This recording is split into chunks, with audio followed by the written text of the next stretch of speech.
Hello, welcome to NCERT मस्ती में आप लोगों का भरपूर स्वागत है इस चैनल पर।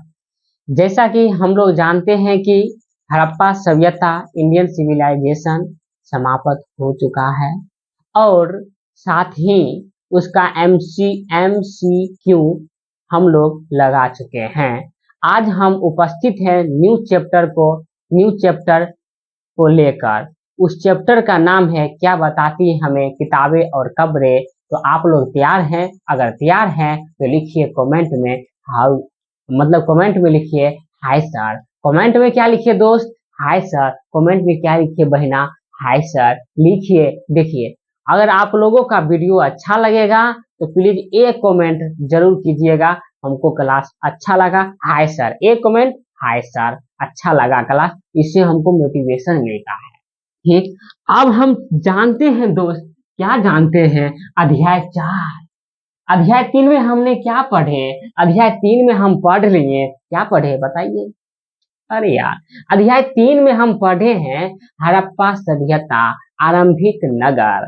क्या पढ़े हैं? आरंभिक नगर। और अध्याय 4 में हम लोग पढ़ने के लिए जा रहे हैं जिसका नाम है, क्या नाम है? ओ मेरे सुगा, ओ मेरे तोता, ओ मेरे प्यारे बहना, ओ मेरे प्यारे दोस्त। क्या नाम है चैप्टर 4 का? क्या बताती है? अरे क्या बताती है? अरे क्या बताती है हमें किताबें और कब्रें? क्या बताती हमें किताबें और कब्रें? मान लीजिए, यहाँ किताब का मतलब है वेद। किताब का मतलब तात्पर्य यहाँ इस चैप्टर में लिया गया है। क्या चीज का मतलब? किताबें का मतलब वेद से लिया गया है। यानी कि इतिहास में, इसमें इतिहास में हम लोगों को बताते हैं वेद के बारे में। वेद के बारे में यानी कि वेद क्या बताते हैं इतिहास के बारे में, ये चीज हमको पढ़ना है। वहां के देखना है सामाजिक स्थिति, राजनीतिक स्थिति, आर्थिक स्थिति, महिलाओं की स्थिति, ये सारे चीज हमको देखना है वेद में। ठीक, हम अब मेरे अनुसार नहीं, ये इतिहासकार के अनुसार हम बताने के लिए जा रहे हैं मेरे प्यारे दोस्त, मेरे प्यारे बहिना। और क्या बताती है हमें किताबें और कब्रें? तो चैप्टर का नाम क्या है? कि क्या बताती हमें किताबें? किताबें का मतलब वेद। किताबें का मतलब वेद वेद वेद वेद। और कब्रें का मतलब कब्रें नहीं जानते हैं? अरे यार, जब हमारे दादा पूर्वज लोग मर जाते हैं या मृत्यु हो जाते हैं, जैसे कि दादा नहीं तो परदादे मान लीजिए ना जी, तो मर जाते हैं, मृत्यु हो जाते हैं, तो उनको हम लोग एक यानी कि कब्र बनाते हैं। कब्र बनाते हैं ना, इसको मतलब कि स्थानीय नाम अनेक करने को होता है। हम लोगों को कुछ कुछ कहते हैं, सही कुछ भी कह देते हैं, तो उसी को कब्र कहते हैं। उसी को क्या कहते हैं? कब्र कहते हैं। मान लीजिए कोई व्यक्ति का जब मृत्यु हो जाए तो उसको जिस स्थान पर उसको दफनाया जाएगा उसी को हम क्या कहते हैं? कब्रें कहते हैं। उसी को क्या कहते हैं? कब्रें कहते हैं। ये मार्कर आप लोगों को नहीं झलका रहा है तो ये देख लीजिए, इसको क्या कहते हैं? कब्रें कहते हैं। ठीक, तो इस चैप्टर में हम लोगों को क्या पढ़ना है, यही हम लोगों को पहले जानना है। तो उसके बाद फिर बारी बारी बारी बारी करके पढ़ना है। क्या पढ़ना है? बारी बारी करके पढ़ना है। तो शुरुआत में हम इस चैप्टर के बारे में क्या पढ़ना है, देखिए। क्या पढ़ना है भैया? अरे बहिना, क्या पढ़ना है? इस चैप्टर में क्या पढ़ना है? इस चैप्टर में हम पढ़ेंगे, बताइए क्या पढ़ेंगे? किताब के बारे में। किताब का मतलब क्या है? यहाँ पे इस चैप्टर में वेद के बारे में अध्ययन करना है। वेद के बारे में अध्ययन करना है। जैसे मान लीजिए मेरे लल्ला, मेरे सोना, मेरे प्यारे बहिना, वेद कितने होते हैं बताइए?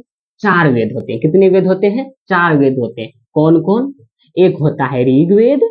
एक कौन होता है? ऋग्वेद, आप लोग नाम जरूर सुने होंगे। एक कौन होता है? ऋग्वेद, सामवेद।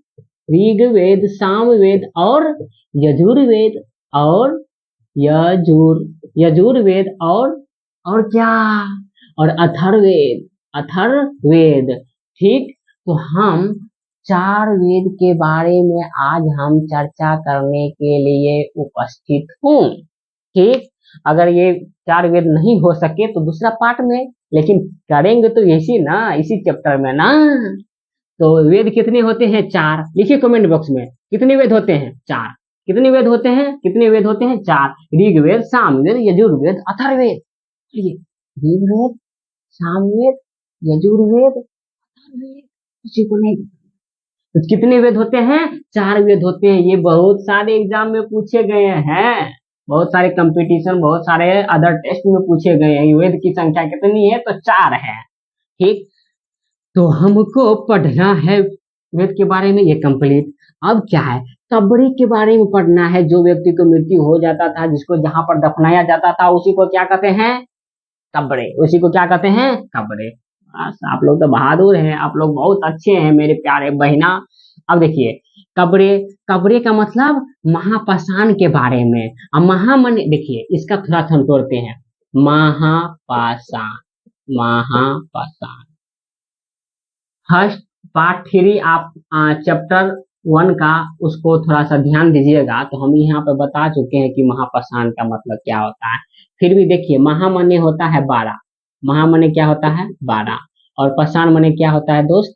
पाषाण मने क्या होता है मेरे प्यारे बहना? पत्थर। क्या होता है? पत्थर। यानी कि 12 पत्थर का योग, 12 पत्थर का योग। जब जब किसी व्यक्ति की मृत्यु हो जाती थी तो उसको दफनाया जाता था। तो कैसे दफनाया जाता था? तो पत्थर के चारों ओर घेराबंदी करके, ओ मेरे सुगा, ओ मेरे तोता, ओ मेरे प्यारे बहिना। तो मतलब कि क्या, जब किसी व्यक्ति की मृत्यु हो जाती थी तो उसके चारों ओर पत्थर, देखिए पत्थर है ना, ये पत्थर से सजाकर इस बीच में व्यक्ति होते थे जो दफनाया जाता था। इसी को कहते हैं महापाषाण। इसी को क्या कहते हैं? महापाषाण। इन सब के बारे में हमको विस्तार पूर्वक जानना है। तो आप लोग निश्चित रहिए, धैर्य रहिए। ठीक, और हमको क्या पढ़ना है? संस्कृत क्या है? भाषा है, इसका जानेंगे, भाषा का राजपाठ जानेंगे और अन्य भाषाएं के भी हम जानेंगे। ठीक, और इनाम गांव के बारे में हमको जानना है। जैसे इनाम गांव में यहाँ के लोग को कैसे दफनाया जाता था, एक छोटा सा जान लीजिए। इनाम गांव में जब लोग को दफनाया जाता था तो यहाँ पे जो व्यक्ति को सिर था, जो सिर उत्तर की ओर, सिर की ओर उत्तर की ओर होते थे। कहाँ पे? इनाम गांव के लोग, मतलब इनाम गांव में क्या चीज, उसका सिर उत्तर की ओर होते थे। और क्या, और क्या जानना है मेरे प्यारे दोस्त? और क्या जानना है मेरे प्यारे बहना? और जानना है प्राचीन इतिहास के जानने के स्रोत। प्राचीन इतिहास के जानने के स्रोत, जानने के स्रोत।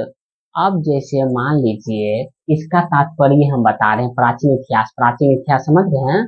तो प्राचीन क्लास 6 का जितना भी हम पढ़ रहे हैं ना, तो प्राचीन इतिहास ही पढ़ रहे हैं, इतना मानकर चलिए। ठीक, प्राचीन इतिहास, जैसे मान लीजिए एक एग्जाम्पल हम देते हैं। जैसे मैं हूँ, आप हैं, ठीक, हम देख रहे हैं और हमको आप देख रहे हैं, हम आप लोगों को देख रहे हैं अप्रत्यक्ष रूप से।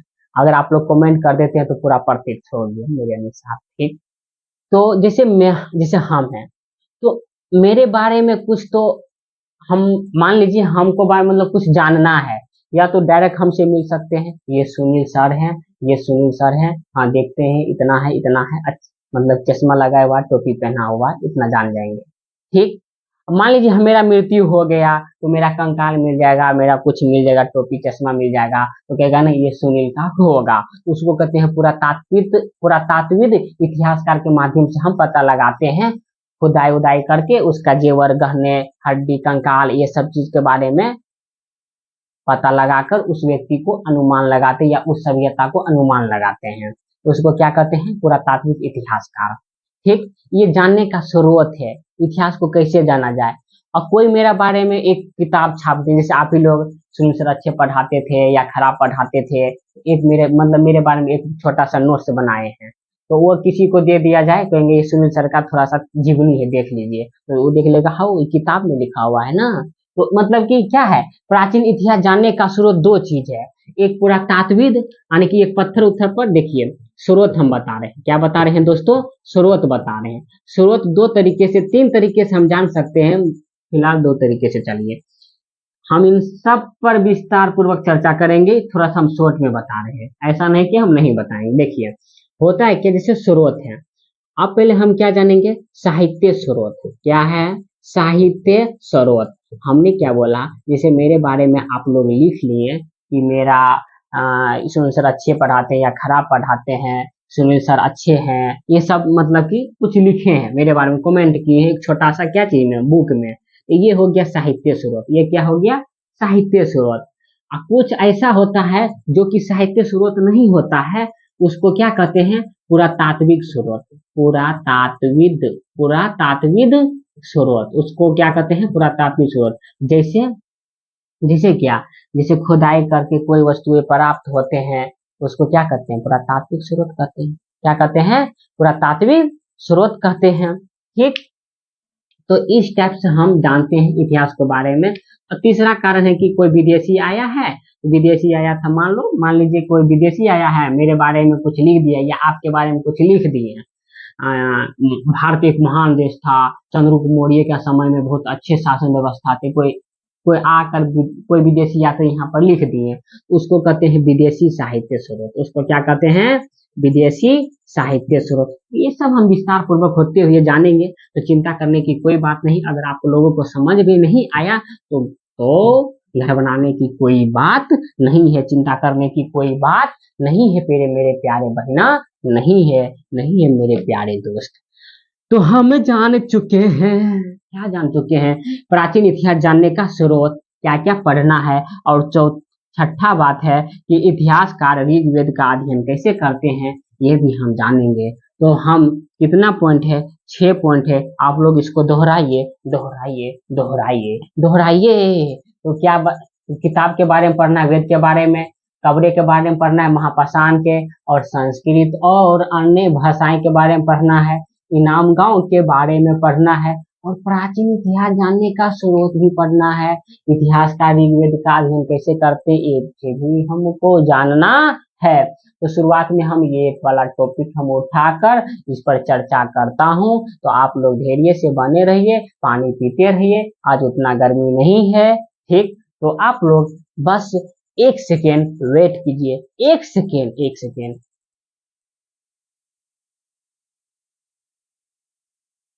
क्या क्या पढ़ना था हम लोग दोस्तों जान चुके हैं। अब हम जानते हैं क्या, अब क्या जानते हैं दोस्त, मेरे प्यारे दोस्त, अब जानेंगे जैसे कि क्या पढ़ना था। शुरुआत में जाने थे वेद के बारे में पढ़ना, की किताब के बारे में पढ़ना है, तो वेद की विशेषता जानना है। वेद की विशेषता क्या है, क्या है वेद की विशेषता, तो आप लोग जोश में रहिए। हाउ द जोश, हाउ द जोश, हाउ द जोश लिखिए, hi sir hi sir hi sir. ठीक, तो आप लोग कमेंट कीजिए तो हमको मोटिवेशन मिलता है, आप लोग कैसा, हम कैसा पढ़ाते हैं। ठीक, अब देखिए वेद की विशेषता, ओ मेरे प्यारे दोस्त, क्या जानते हैं, अब हम वेद की विशेषता जानते हैं। वेद की विशेषता, वेद की विशेषता, वेद कितने होते हैं, 4, ऋग्वेद, सामवेद, यजुर्वेद, अथर्ववेद। कितने वेद होते हैं, 4 वेद होते हैं। देखिए इनका विशेषता हम जानते हैं। ब्राह्मण साहित्य में, तो साहित्य बने एक किताब होता है, मोटे तौर पर मान के चलिए क्या होता है, साहित्य बने लिखा हुआ, एक किताब में लिखा हुआ चीज है। तो ब्राह्मण साहित्य में सबसे प्राचीन, प्राचीन मने क्या होता है, प्राचीन मने क्या होता है, बोलिए। प्राचीन मने होता है मेरे प्यारे बहना सबसे पुराना। प्राचीन मने क्या होता है, सबसे पुराना। देखिए मार्कर भी गिर जाता है, अरे यार। देखिए ब्राह्मण साहित्य में सबसे प्राचीन ग्रंथ है, सबसे प्राचीन ग्रंथ कौन सा है, बताइए बताइए बताइए बताइए बताइए बताइए, ऋग्वेद। कौन सा है, ऋग्वेद है।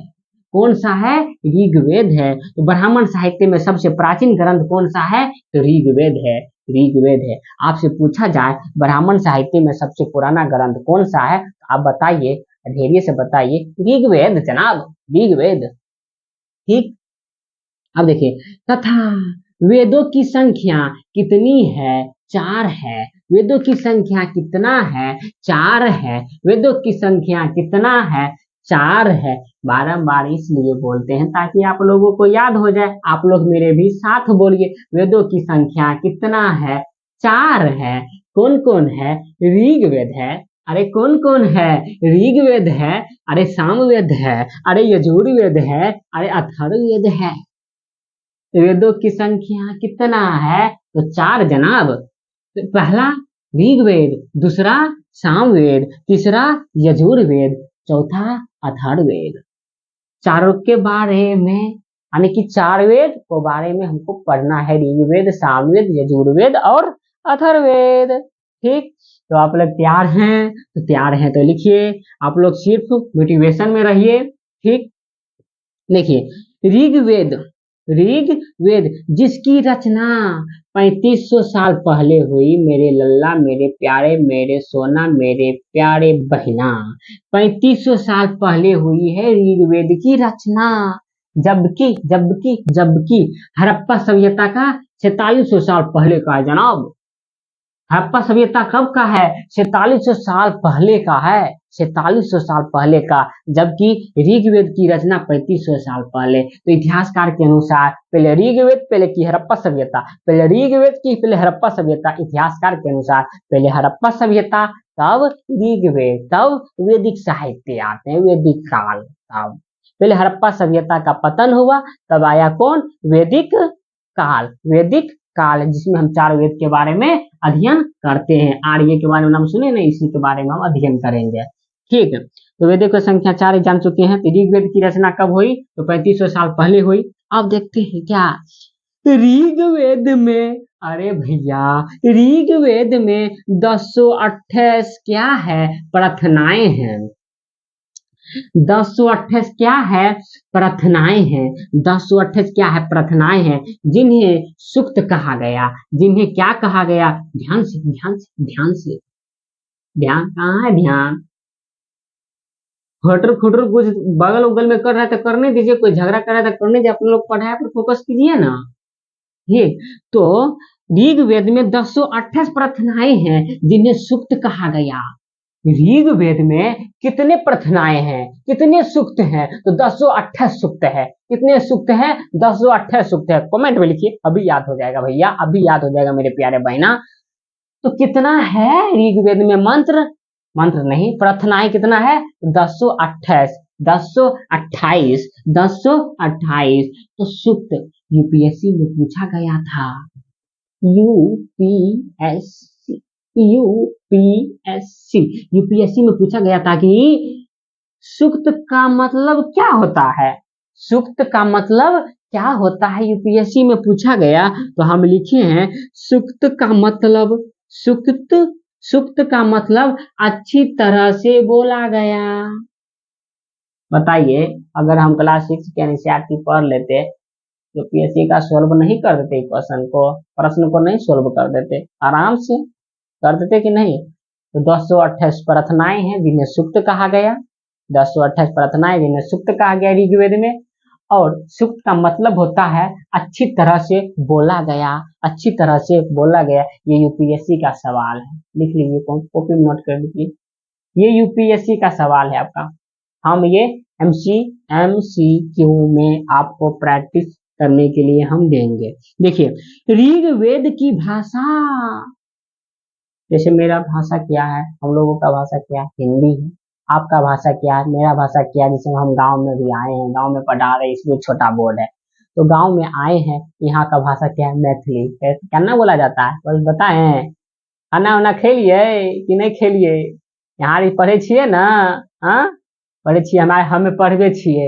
यहाँ आके देखियो, ये कौन सा भाषा है दोस्तों, मेरे प्यारे दोस्त? ये मैथिली भाषा है। कौन सा भाषा है?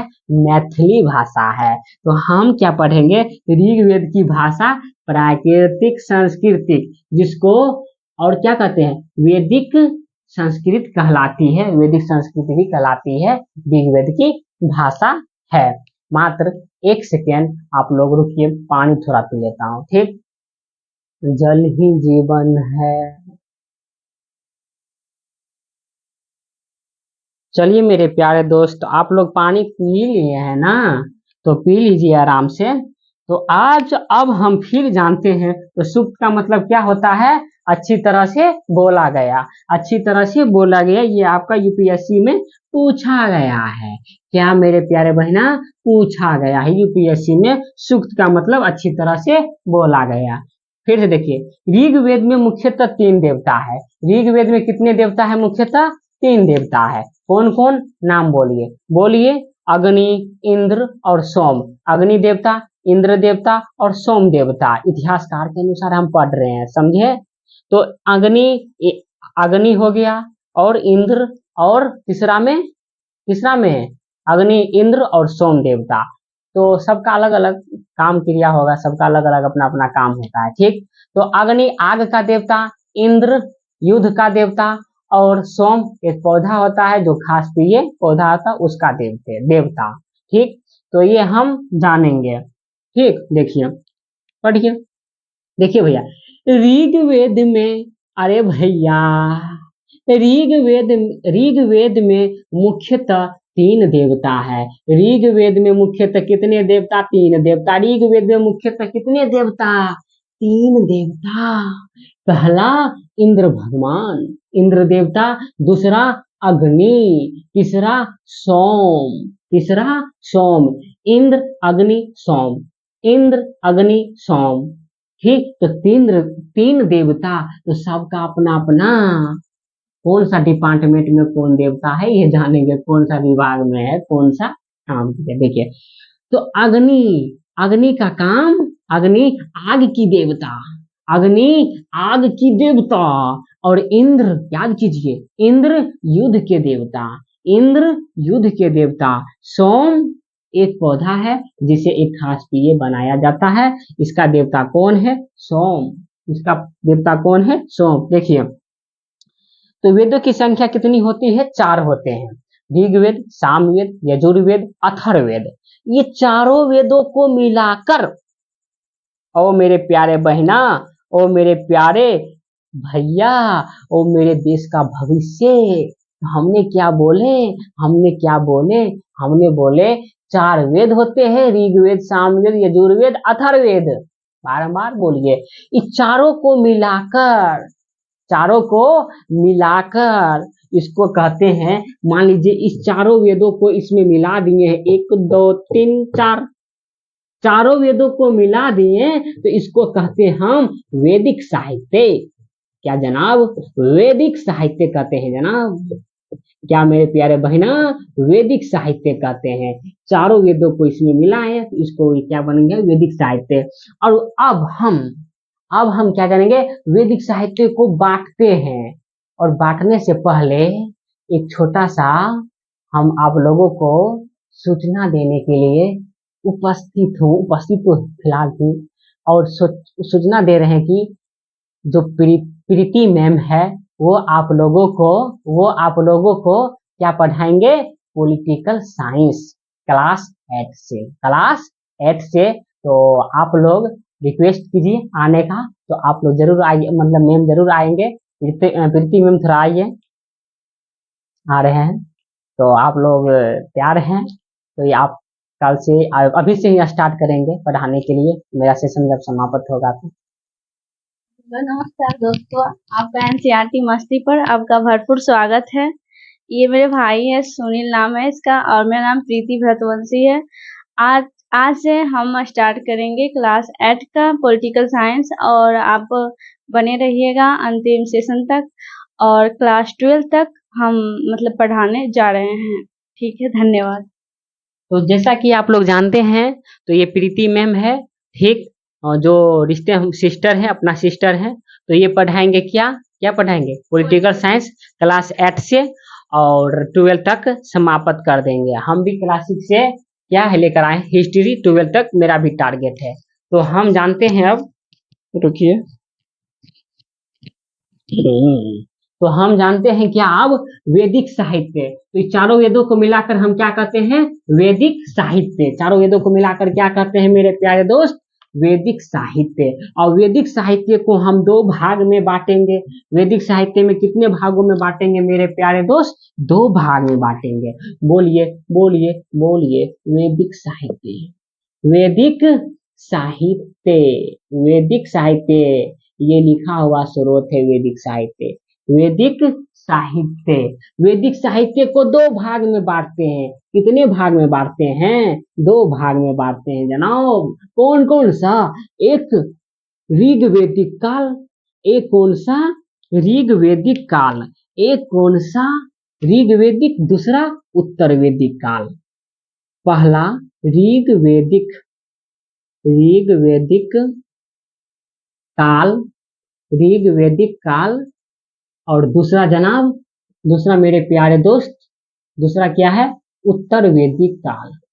उत्तर वैदिक, उत्तर वैदिक काल, उत्तर वैदिक काल। पहले एक छोटा सा आप लोगों से मेरा मतलब छोटा सा एक बात सुनिए।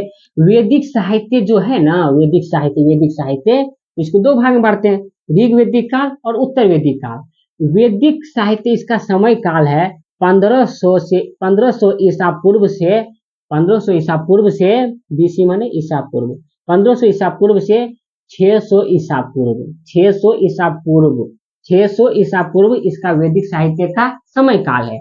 इसको दो भाग में बांटते हैं, एक है ऋग्वैदिक काल, एक है उत्तर वैदिक काल। अरे भैया जब दो भाग में बांट दिए तो बता दीजिए ना आप, तो समय कितना कितना कोण में है बता दीजिए ना, तो बताते हैं। तो इसका समय है आपका 1500 से 1500 बीसी से 1000 बीसी तक, 1000 बीसी तक। किनका? ऋग्वैदिक काल का समय 1500 बीसी से 1500 ईसा पूर्व से 1000 ईसा पूर्व तक। और उत्तर वैदिक काल कितना है? जो बच गया हिसाब जोड़ घटाव करके इसमें रख दीजिए, तो इधर बच गया आपका 1000 बीसी से 1000 ईसा पूर्व से 600 ईसा पूर्व तक, 600 ईसा पूर्व तक। इनका समय उत्तर वैदिक काल, उत्तर वैदिक काल। अब ये भी बता दीजिए ना भैया, चार वेद है, ऋग्वेद, सामवेद, यजुर्वेद, अथर्ववेद, कौन सा वेद ऋग्वैदिक काल में आते हैं और कौन सा वेद उत्तर वैदिक काल में आते हैं? ऋग्वैदिक काल को हम कहते हैं एक और नाम से पूर्व वैदिक काल। क्या कहते हैं? पूर्व वैदिक काल, पूर्व वैदिक काल, पूर्व वैदिक काल भी कहते हैं ऋग्वैदिक काल को। ठीक, तो हमने क्या बोले? हम हमने हमने हमने हम बोले कि ऋग्वैदिक, ऋग यानी कि ऋग्वैदिक काल और उत्तर वैदिक काल दोनों में कौन कौन सा कितना वेद का बंटवारा है, ये आप हमको बता दीजिए। तो हम बता रहे हैं ना जी, थोड़ा धैर्य रखिए ना। तो बता रहे हैं क्या? तो ऋग्वैदिक काल में है एक वेद है जिसका नाम है ऋग्वेद, जिसका क्या नाम है? ऋग्वेद। अगर आपसे पूछा जाए ऋग्वैदिक काल में कितने वेद हैं, तो एक वेद है, वो भी किसका नाम? ऋग्वेद। अब बच गया कितना? तीन वेद। तीन वेद कौन कौन? एक है सामवेद, एक कौन सा है भैया? सामवेद है। एक कौन सा है? सामवेद। दूसरा कौन है? यजुर्वेद। दूसरा कौन सा है? यजुर्वेद। तीसरा कौन सा है भैया? तीसरा है अथर्ववेद। तीसरा कौन सा है? अथर्ववेद। तो हम जान रहे हैं ऋग्वैदिक काल में कितने वेद? एक वेद जिसका नाम है ऋग्वेद। उत्तर वैदिक काल में सामवेद, यजुर्वेद और अथर्ववेद। तो हिसाब किताब हो गया सबका अपना अपना। लेकिन बांटने का क्या आधार है? जब दो भाई में लड़ाई हो जाता है तो बांटने का क्या आधार होता है? क्यों बात अलग हो जाते हैं घर से, जानते हैं ना। इसलिए जब ये दोनों वैदिक साहित्य एक हो गया ऋग्वैदिक काल, एक कौन सा हो गया? ऋग्वैदिक काल, और दूसरा हो गया आपका कौन सा? उत्तर वैदिक काल। ये बांटने का आधार क्या है भैया? बांटने का क्या आधार है? तो बांटने का आधार है, यहाँ पे लिखिए, बांटने का आधार है, बांटने का आधार क्या है? सामाजिक कारण। सामाजिक में बदलाव आया होगा, सामाजिक, सामाजिक कारण, सामाजिक में बदलाव आया होगा, इसलिए ये दोनों में यहाँ का समाज और यहाँ का समाज दोनों में डिफरेंट मिलता है, दोनों में अंतर देखने को मिलता है, इसलिए दोनों को बांटती है। दूसरा में क्या है? राजनीतिक, राजनीतिक भी देखा जाता है कि इसमें जो राजनीतिक जो था इसमें अब नहीं रहा, इसमें जो है अब इसमें नहीं रहा, इसलिए बांटने का आधार है। तीसरा क्या है? आर्थिक, आर्थिक कारण, आर्थिक कारण से भी क्या चीज, ये दोनों ऋग्वैदिक काल और उत्तर वैदिक काल बंटवारा हुआ है। और कौन सा? और कौन सा? सांस्कृतिक कारण, सांस्कृतिक, सांस्कृतिक कारक, सांस्कृतिक कारक तो कितने कारण हो गए? सामाजिक, आर्थिक, राजनीतिक, सांस्कृतिक। ये कारण से ऋग वैदिक काल और उत्तर वैदिक काल को बांट दिए हैं। क्या हो गया? बंटवारा हो गया है सामाजिक, आर्थिक, राजनीतिक कारण से। अगर आपसे कोई पूछा जाए तो ऋग वैदिक काल यानी कि पूर्व वैदिक काल और उत्तर वैदिक काल में बांटने का क्या आधार है, आप बताइएगा। बांटने का आधार है, एक सामाजिक कारक है, आर्थिक है, राजनीतिक है, सांस्कृतिक है। ये सब आप बता देंगे तो आपका क्लियर हो जाएगा। ठीक, तो आज हम दोस्तों यहाँ पर सेशन समाप्त करने के लिए जा रहा हूँ। तो आप लोग कैसे हैं? आपको अगर अच्छा क्लास लगे तो आप लोग लिखिए अच्छा क्लास लगा है, आप लोग लिख दीजिए अच्छा पढ़ाते हैं। तो ऐसे करो कुछ टाइप आप लिख सकते हैं कमेंट में। तो आप लोग एक एक छोटा सा आप लोगों से रिक्वेस्ट है, आप एक दोस्त के साथ शेयर वीडियो जरूर कीजिएगा। एक मात्र एक शेयर कीजिएगा, एक, ज्यादा नहीं, एक, वो भी पढ़ने वाला। जो पढ़ने वाला नहीं है उनको भी कर दीजिएगा। तो आज सेशन यहीं पर समाप्त करते हैं। जय हिंद, वंदे मातरम। अगले पार्ट में मिलेंगे।